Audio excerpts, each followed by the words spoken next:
Listen to the vibes. Welcome, everyone, to another episode of Vibes. I'd love to welcome here Ann Kittredge. Hey, She is, everyone. how are you?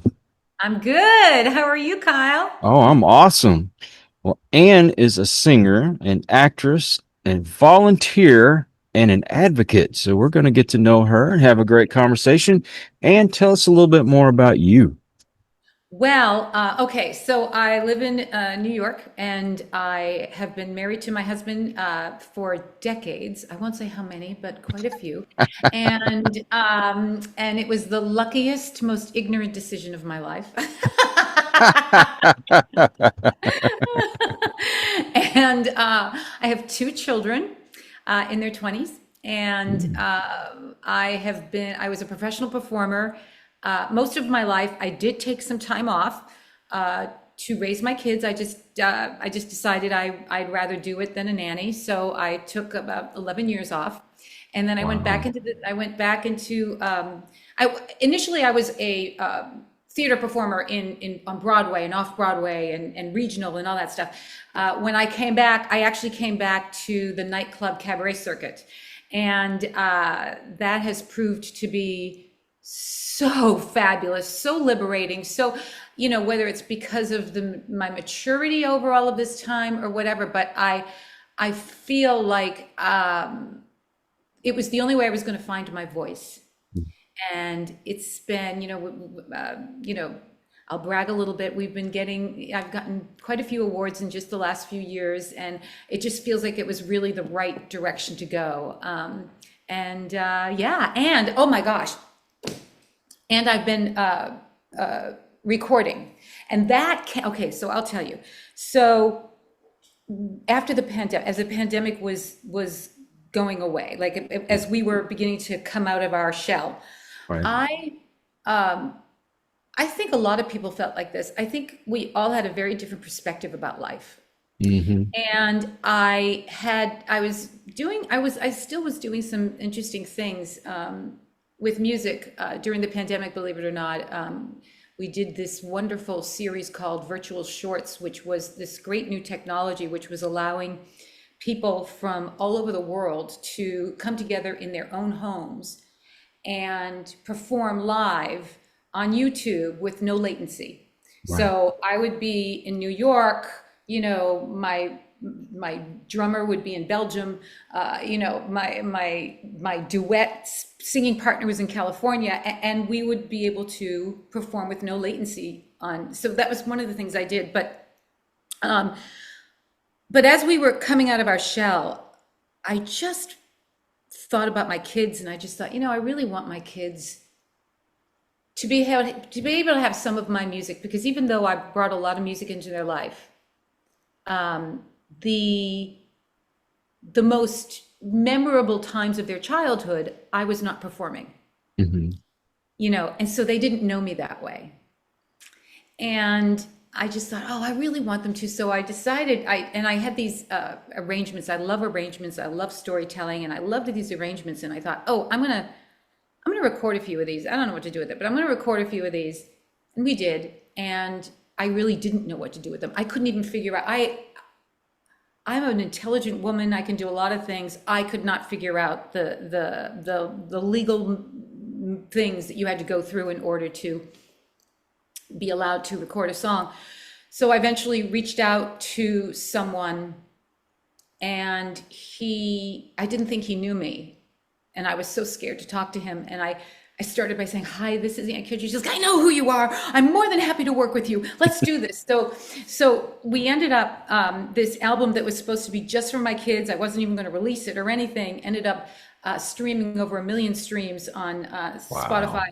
And it was so not in any way, shape, or form in my expectations. And an album company, Jazz Heads, picked it up, and the producer said, "You got to run right back into the studio and do another album." So we did, and it was a thoughtful album. The first album, I got to be honest with you, Kyle, It Hmm. makes no sense. There's no reason it's an album other than the fact that I loved the songs. That was the only thing that connected them. But the second album, we actually made an effort to have a purpose. And so that one, I'm very proud. I'm proud of both of them for different reasons. But that one was called Romantic Notions. It just won a Bistro Award. And it's been doing very, very, very well. It's been on the radio and everything. And so, again, jazz heads, Randy Klein said, "Ann, you got to have a holiday album." So, folks, my first holiday album is coming out this year. Wow. It's called "You Slay Me." Oh no. And don't worry, audience, if you don't have a lot of snow in your life. I get it. I do have a relationship with Texas that I'll tell you about. But you don't have to, well, there is one song called Snow in there, but that's, use your imagination. Otherwise, I think you'll really enjoy it. I don't know if you know who James Gavin is. Do you know who James Gavin That is? name is familiar. Yeah, he's an award-winning writer. He's written a lot about theater. He's written about Chet Baker. He has a new book coming out about Anita O'Day. Well, anyway, he did my liner notes. Oh wow. And I was so honored. I couldn't believe it. I couldn't believe he was like, I was like, really? So I'm very proud of it. So please, everyone, look for You Slay Me on all your streaming and everything. Come, believe it or not, can you believe I have to release it this month? Really? Is that weird? I'm like, can we wait till like October? They're like, no, everyone who has a Christmas album releases it now. No, nobody's going to pay any attention to it until November. But for Right. some bizarre reason, the music industry has you release it. And it's very strange. But anyway, don't look for it now. It's the wrong season. But when the time comes, please join me and enjoy our music. I think it's really fun. Well, in a couple of weeks you go to the store and they'll have Halloween stuff out. So Oh, I know. Oh my gosh. Oh my gosh. Yes. Okay. So you brought up Halloween. I hmm don't know what it's like in Texas. I've never been in Texas for Halloween. What is it like? Is it an active thing? Oh, Do neighbors? we have a blast. You should see all the neighbors that decorate their houses. Some of them will actually set up haunted houses in their homes. I went to Ah, one. that's great. It, I know this is about me at this moment, but we went to I one asked you. that this guy had, and it was elaborate to be in his garage, but it was pretty incredible. And they had a party, and it didn't matter if you came from the other side of town or wherever you came from, everybody got to participate. And I had dressed up like a scarecrow, but like from Batman kind of scarecrow, right? And before I left, he stopped me. He says, "Your costume is incredible," and he handed me a trophy. And he says, "You win the costume contest." And All I was like, right. "Wow!" I wasn't even expecting it. And we just happened by this place, but that's what I love about around here. How many people participate in Halloween and Christmas? Some of them will set up scenes in their yard and they'll dress up like Santa Claus and let the kids come up and take pictures with Oh my them, and gosh. it's awesome. You're I love it. describing my neighborhood. You really are. I'm not kidding. We have, I don't know if this will blow your mind or not, because it sounds very similar to my neighborhood, but we get an average of 3,000 children on Halloween. Wow. I wish I could And say that. about 2 blocks down from me, Hmm. that section gets around 6,000. Thankfully for us, they turn the corner at one point. Some of them turn the corner, some of them keep going straight. But it is an enormous celebration here. And same thing, like people, everything you just described, you would find in my neighborhood. And the reason why it's so busy is because we're not a through street. So like Hmm. there's no cross traffic. And I just think that people are like, well, this is the safest place to go. We're in New York. This is a really safe street. And so people literally, we see people dropping their kids off. Oh wow. So there's that. And then at Christmas, same thing. We have, it's been going on for 100 years in our neighborhood, but one of the guys from the men's club, men's club. They meet together in bars to watch sports. They have a dinner every Christmas, and one of them each year dresses up as Santa Claus and gets in this really, really wonderfully tacky sleigh and rides through the neighborhood wishing everyone Merry Christmas. Oh, wow. And then at the end of their trek, it ends at around 7 o'clock in the evening, Christmas Eve. The neighbors we all go and we sing. It's kind of like Whoville. We're really into the festivities here. One last thing, and I will get on something else, but there is a group of parents here that will get a tractor and a trailer loaded up with hay and take the kids around the neighborhood to do trick or treating. And then a neighbor not too far from here will you pull up to the house, and at a certain time during the evening, you tune into a certain radio station. It'll play this music, and the lights on their house will flash to the music. It's Oh my gosh, incredible to watch. that is fabulous. That isn't it? I just think that I never thought this as a child, obviously, because why would I? But becoming a parent and thinking back about my childhood, I realized that parenting is about making memories. Oh yes, oh yes.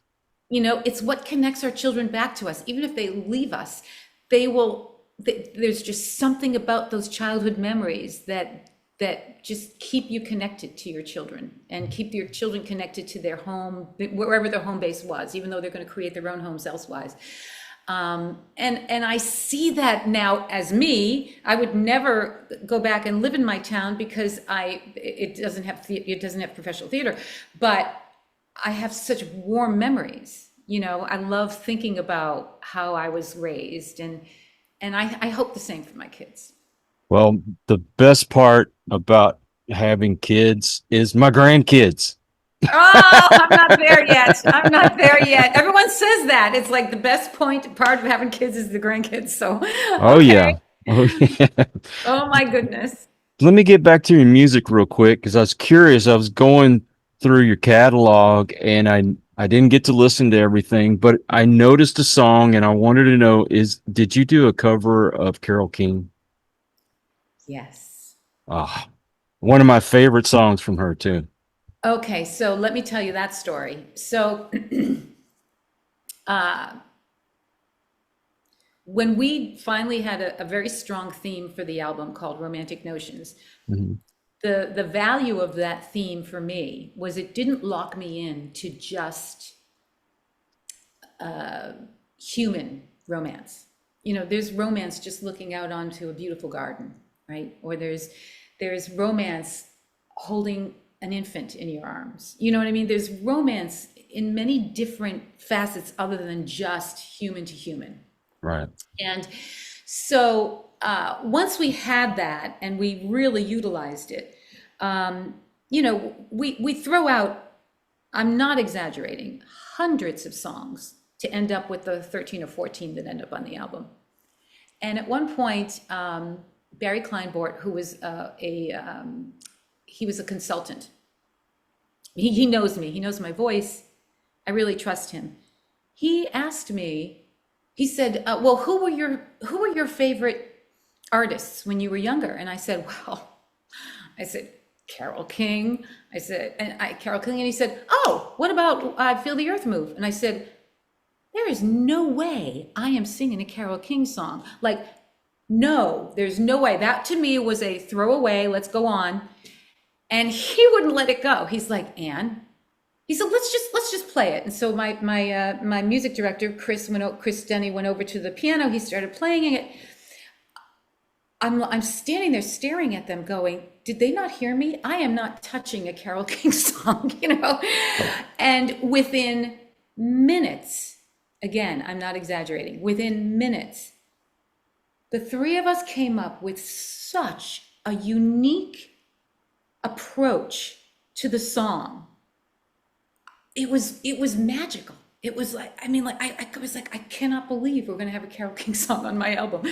It's very different from hers, but not disrespectful. And I want to really point that out. I think sometimes when people talk about doing reimagining music.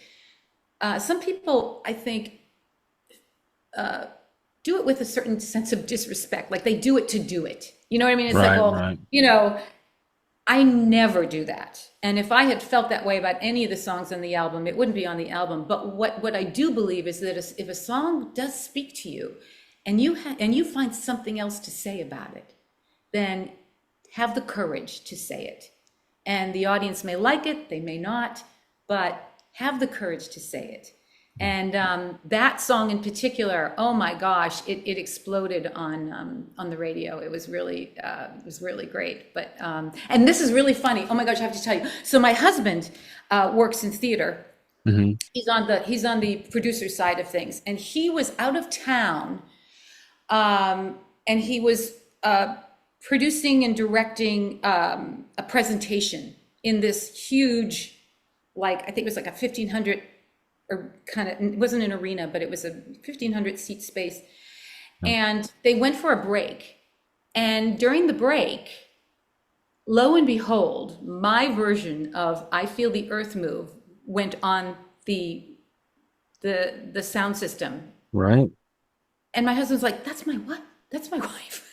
I mean, like, like totally not, he had nothing to do with it. Like it was just, It so just that was happened. so cool. It just happened. It was very cool. What does that feel like to hear yourself like on the radio or to walk into a place like that and it's playing? Grateful. Yeah. Yeah. I am so thrilled that I get to do what I love to do. And I'm even more thrilled that I get to do it. And people seem to be responding. Can I tell you a story about one of the other songs on the album? Sure, of course. So this is the 60th year anniversary of Mr. Tambourine Man. Oh, wow. Yeah. And when I was looking for music for this album, I wanted to do a love song to music itself. So I'm looking, and I started listening to Tambourine Man, and I went, oh my gosh, I think this is a love song to music itself. I mean, nobody knows the lyrics. Nobody knows what it means, right? Nobody cares to because it's so catchy. And They have their guesses, though. There are guesses, but they're not true, actually. They're not true because he actually, it's been in he's had it in one of his autobiographies or one of his things that he's written, and also the guy who did it, he literally wrote it for a guy who played a tambourine that was about the size of a wheel tire. Dang. And did recording sessions. And in my opinion, that experience, he conflagrated with a night he had in New Orleans, in which he had such a magnificent evening that in the early morning hours, he didn't want to go to bed. He just wanted. So I feel like those two experiences kind of really fed into what Tambourine Man is about.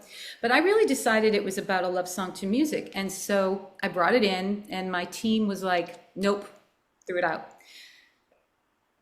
I couldn't let go of the idea. I brought it back. Nope, throw it out. 4 times. 4 times I brought it back. Wow. 4th time, I just said to them, I said, I have to do this. I have to do it. I said, I'll take the blame. Seriously, like let the reviewers attack me. I have to do it.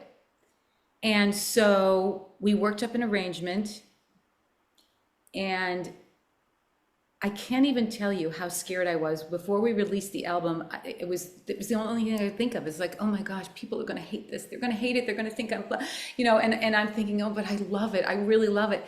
And it has turned out to be the standout cut on the album. And I'm so grateful because it's the first time I think in my musical career that I trusted myself over anyone else, that I really was able to say, I just believe in this too much. And I know I'm the only one who really believes in it as much as I do, but I got to do it. And so creatively, it meant a lot to me and personally. So, yeah. I love Bob Dylan's version, but I think the Byrds, when that's my favorite, the Byrds. There was something about that era. When the Beatles did Sergeant Pepper's. There was something special about that album. And Mhm. the Beach Boys doing Pet Sounds. There was something about that. And then, of course, Carole King and Oh, so Tapestry, many. the greatest album ever. Just there were certain groups that would come out with an album, and it just stood apart from anybody else. And Mhm. that was like their, what do you call it, their opus or what have you. That was Mhm. the greatest thing you can imagine coming from this group. The Who, And oh yeah, the Who, Tommy. Yeah, Tommy, Quadrophenia. I mean, they. yeah. But have you felt like you've done that yet, or do you want to do that? I really think I've only just begun. I really do. There are so many. One of the things that I have been able to, I think in both albums, I had one, I think in all of my albums, I think so far, I've had a new song, a song that only I've ever recorded. Hmm. Um, I'd like to do a lot more of that. I would like to, I mean, I love, as long as it's storytelling, I love it. I love finding ways into people's hearts. I Hmm. love finding ways in. But I think I have so much further to go. And if there was anything that I'm really eager to pursue more in the future is original music. But not me. I don't write music. I don't. So can't be me.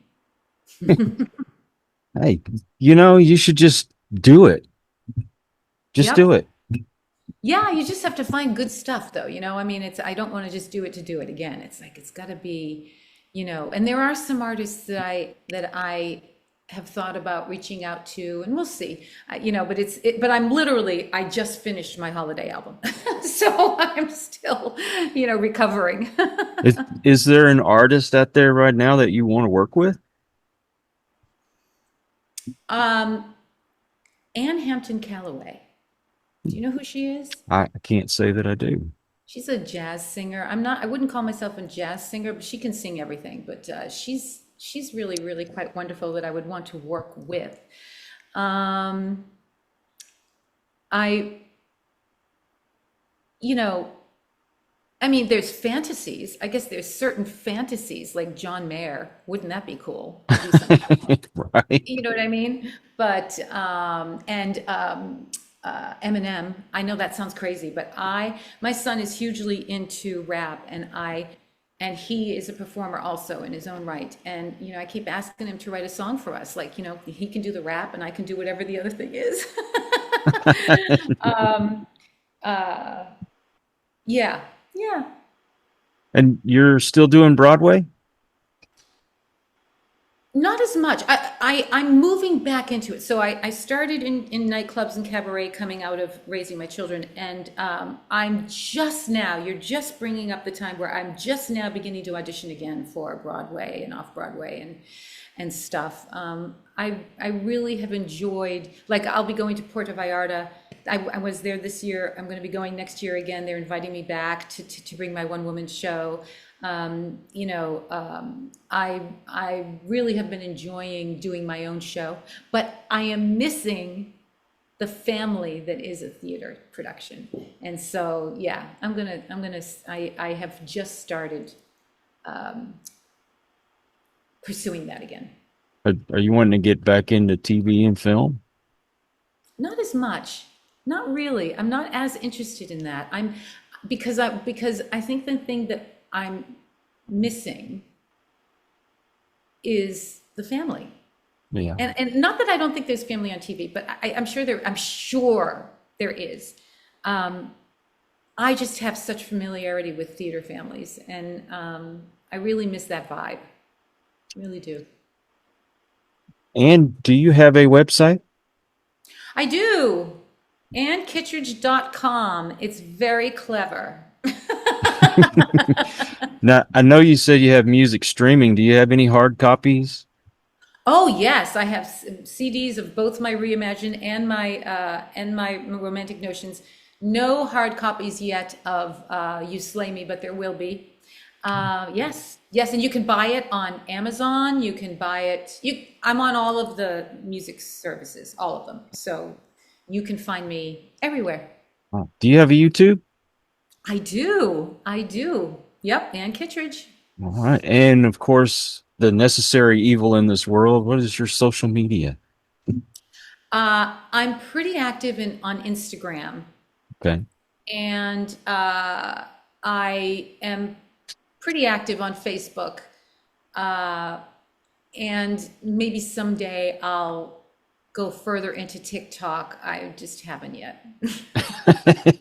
I just leave that to the kids. Leave it to the kids, right? But I said, honey, you do them for me. My daughter, honey, you do some TikToks for me. My 9-year-old grandson knows more about that stuff than I do, so I'll just get him to do it. I know. No. And thank you so much for coming on and sharing with us today. This was a pleasure. Thank you. It's the pleasure's been all mine, believe me. And I also want to thank all you folks out there. If you are new to the channel, I hope you'll come back. Please hit that subscribe button. For my regulars, you guys are awesome because you make it possible for me to do this. And I just wanted to mention one more thing. I will be putting all of your links in the description. It's just to make it easier for folks to find you. But I want to thank all of you again. Until the next time, everyone, please take care. Be kind to one another. God bless and peace. We hope you enjoyed this episode of Listen to the Vibes. You can catch us on Buzzsprout or wherever you listen to your favourite podcasts. And on YouTube. Follow us on Facebook at The Vibes Broadcast Network